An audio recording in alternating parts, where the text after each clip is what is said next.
बिस्मिल्लाहिर्रहमानिर्रहीम। व्यूअर्स, मैं हूं रज़ा बुखारी और आप देख रहे हैं बुखारी स्पीक्स यूट्यूब चैनल।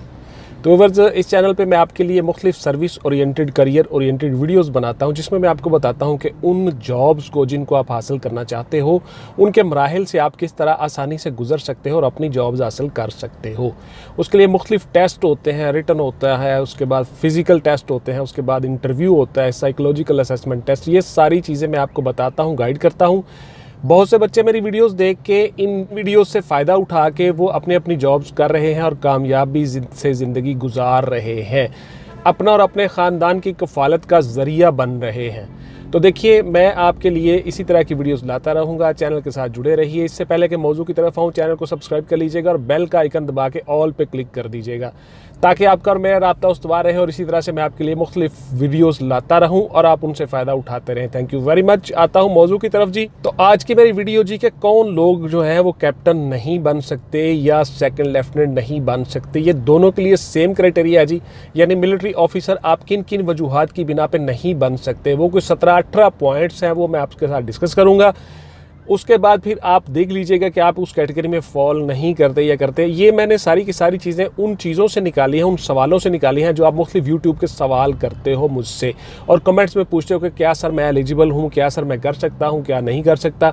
तो ये सारे के सारे वो सवाल मैंने बहुत मेहनत करके तैयार किए और आपको उनके जवाब दे रहा हूँ जी। सबसे पहला सवाल सुन ले जी गौर से, मैं सिर्फ आपको जवाब बताता रहूँगा और आप उससे अंदाज़ा लगा लेंगे कि आप उसमें एलिजिबल हो या नहीं हो। तो सबसे पहले ये जी, आपका जो CGPA है वो 3 पॉइंट होना चाहिए, 3 तक होना चाहिए, इससे कम नहीं हो सकता। ये 60% मार्क्स के ऊपर आता है। दूसरा पॉइंट ये है कि जिन लोगों की डिग्री HEC से मंजूर शुदा नहीं होगी, higher education commission of Pakistan से मंजूर शुदा नहीं होगी, वो लोग भी एलिजिबल नहीं हैं। चाहे वो कैप्टन के लिए अप्लाई कर रहे हैं, चाहे वो सेकंड लेफ्टिनेंट के लिए अप्लाई कर रहे हैं मिलिट्री में, तो वो एलिजिबल नहीं हैं। उसके बाद आ जाता है जी तीसरा पॉइंट, जो बच्चे 5 फीट 4 इंच से जिनका कद कम है या 162.5 सेंटीमीटर से कम है, वो बच्चे भी एलिजिबल नहीं हैं मिलिट्री में आने के लिए। तो कद के बारे में बहुत से आपके सवाल, बहुत से बच्चे पूछते हैं कि सर मेरा कद इतना है, मेरा कद बता दीजिए कितना होना चाहिए। तो देखिए गौर से सुन ले जी, 5.4 इंच यानी 5 फीट 4 इंच से कम आपका कद नहीं होना चाहिए। ये इक्वल होता है 162.5 सेंटीमीटर के। तो ये हो गया जी। उससे बाद आता हूँ अगले पॉइंट की तरफ। जिन लोगों की एज जो है कैप्टन के तौर पे 28 साल तक, उससे ज़्यादा अगर एज है तो वो स्पेशल एज रिलैक्सेशन कोटा में आते हैं, तो वो 35 तक है, वो कर सकते हैं। अदरवाइज़ 28 साल तक आप कर सकते हो।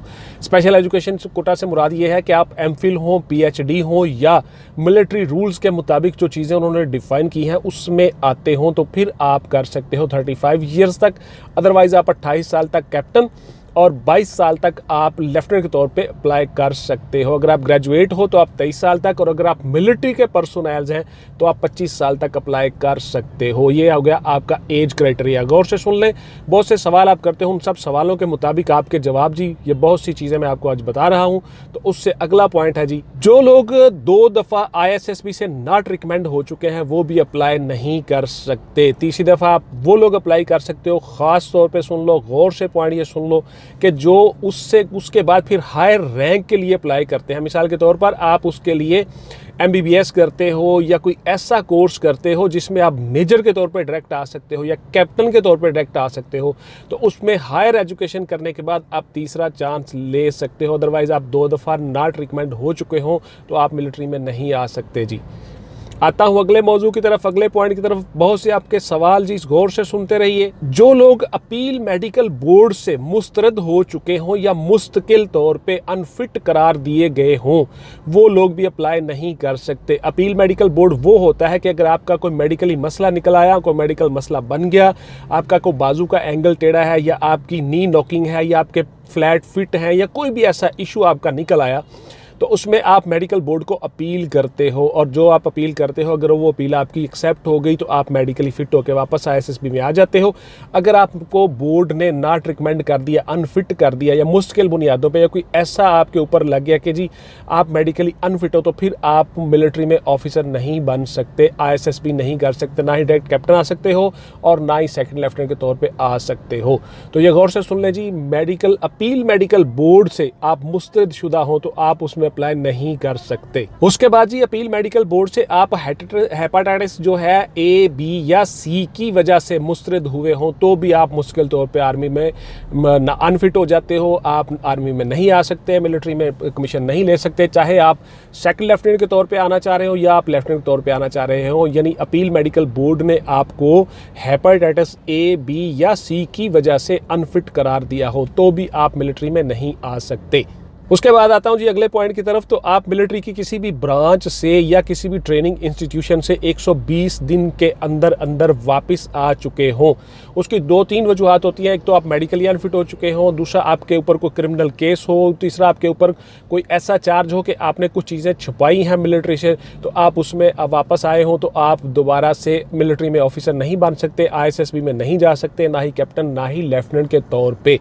तो इसलिए एक ट्रेनिंग इंस्टीट्यूशन से 120 दिन के अंदर अंदर आप किसी अखलाकी जुर्म में आ गए हो या आप गैर डिसिप्लिन तौर पे डिसिप्लिनरी एक्शन आपके खिलाफ लिया गया हो तो भी आप उसमें अनफिट हो जाते हो, आप दोबारा मिलिट्री में नहीं आ सकते।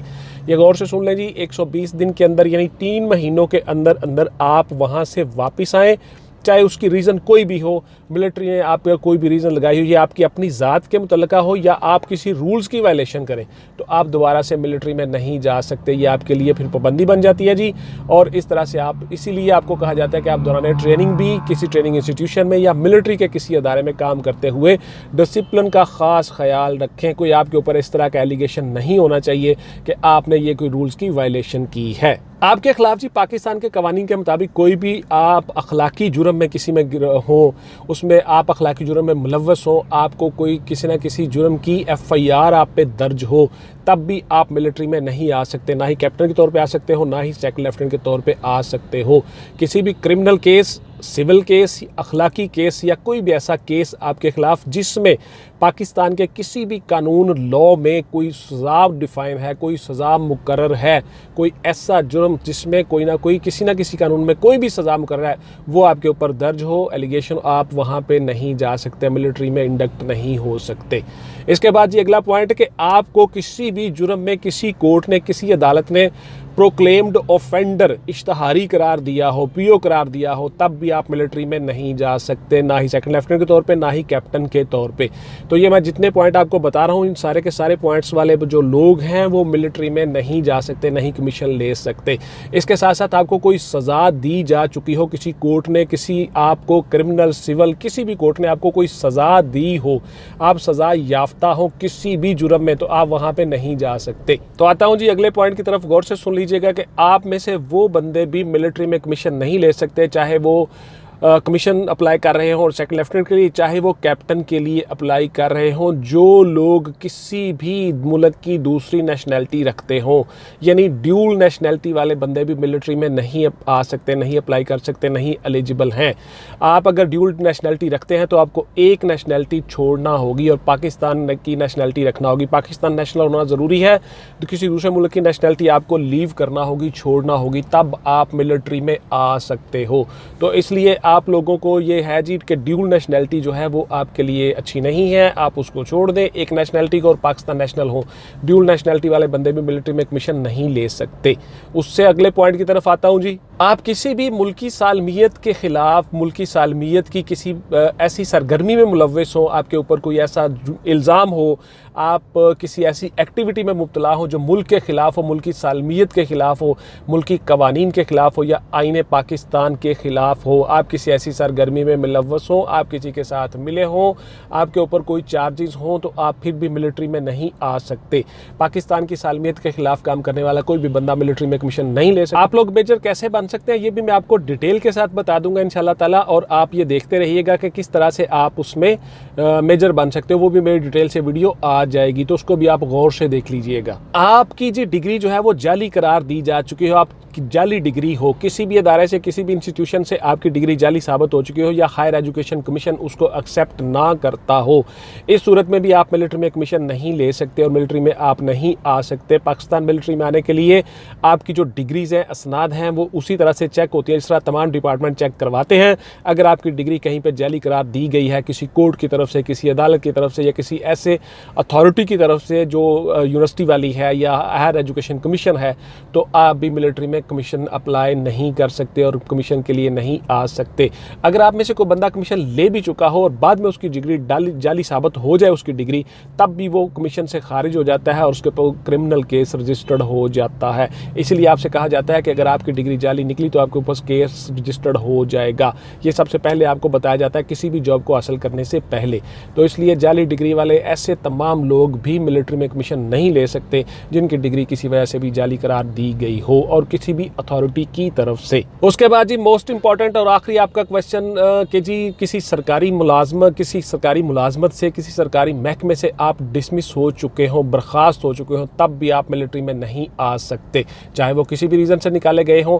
जब तक कि आप उसमें क्लियर ना हो, आप किसी महकमे में क्लियर ना हो चुके हों, डिसमिस हो, बर्खास्त हो, आप किसी कोर्ट से आप क्लियर ना हो चुके हो, किसी अथॉरिटी से आप क्लियर ना हो चुके हो, तब तक आप मिलिट्री में कमीशन हासिल नहीं कर सकते, चाहे वो लेफ्टिनेंट के तौर पे हो, चाहे वो कैप्टन के तौर पर हो। तो इस तरह से आप कभी भी पाकिस्तान मिलिट्री में कमीशन नहीं ले सकते। ये थे वो सारे के सारे पॉइंट जो आप मुख्तलिफ सवाल करते हैं मुझसे कमेंट्स में, और मैंने सोचा कि इसके ऊपर मैं आपको वीडियो बना के देता हूं और आपके लिए मैं ये चीज़ें सारी की सारी वीडियो की सूरत में ले आता हूं कि कौन कौन लोग जो हैं वो मिलिट्री में कैप्टन नहीं बन सकते।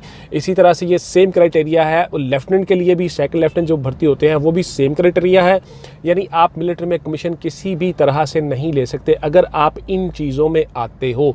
वीडियो को गौर से देख लीजिएगा, सारे पॉइंट नोट कर लीजिएगा, आपके सवालों का जवाब देने की मैंने कोशिश की। इंशाल्लाह ताला मिलते हैं किसी अगली वीडियो में जी। टिल देन अपना और अपने प्यारों का ढेर सारा ख्याल रखिएगा और इसी तरह से मेरी वीडियो से फ़ायदा उठाते रहिएगा, अटैच रहिएगा चैनल के साथ। मैं कोशिश करता हूँ आपके तमाम कमेंट्स के जवाब देने की। Thank you very much ji. Take care, अल्लाह हाफिज़ एंड गुड बाय। पाकिस्तान जिंदाबाद।